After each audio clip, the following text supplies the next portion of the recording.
we had a good summer. Guy was due August the 6th, and he showed up on August the 24th, a little late. But it was, the time leading up to the birth was certainly an experience that we both enjoyed.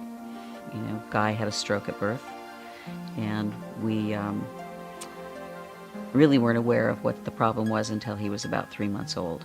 His dad died when he was 18 months old, and Guy had started to have seizures when he was 8 months old. The seizures got worse.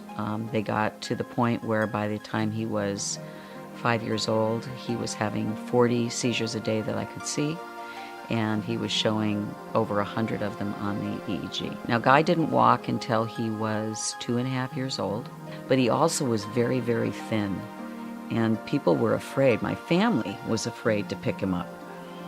Afraid is the wrong word, but they were very cautious, very not comfortable with Guy because he always appeared to be so fragile. And my friends were the same way. So that, you're isolated, really.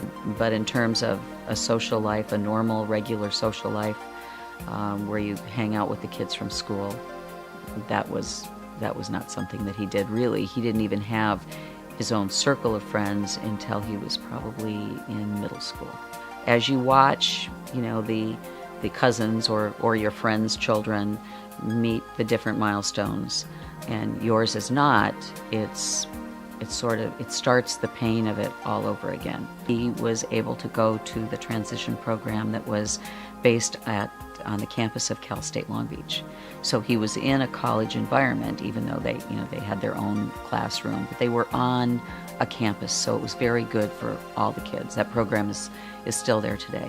But the struggle is when they get to be 22, then what do they do? So there were a couple of other options that we looked at. Then I heard about this wonderful place called Casa de Ama.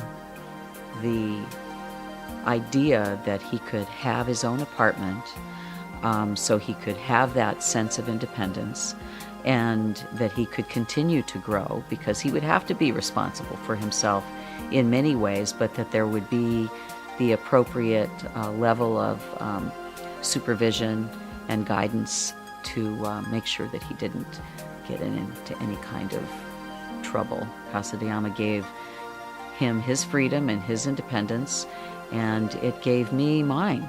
He's the orchestrator of his life in a setting that's safe, and that is the biggest, most important thing for me. Living independently means to not have your mom or dad help you with stuff you already know how to do and you don't need help with anymore. The staff helped me with bill paying, helped me by taking me grocery shopping since I don't have my driver's license yet. They're just a great group of people to work with. Casa is a good place because of the activities and all of the residents that we have here, and for all the things that we get to do on the weekends. What has Casa done for me? They have given me the freedom to enjoy my son. The model that is provided at Casa de Ama goes above and beyond what I could ever have dreamed for Guy. And I say that because the staff, each one seems to have their niche, that what they like to do, and it shows because the way that they interact with all of the residents. Whether it's a learning environment or a fun environment, it helps each individual address their needs and help them to grow to the next level. The struggle is that Casa de Ama is a small operation. There's 32, I believe, residents. That's capacity. There should be more Casa de Amas. But really, you can build the facility, but it's about the staff and the program that make it work.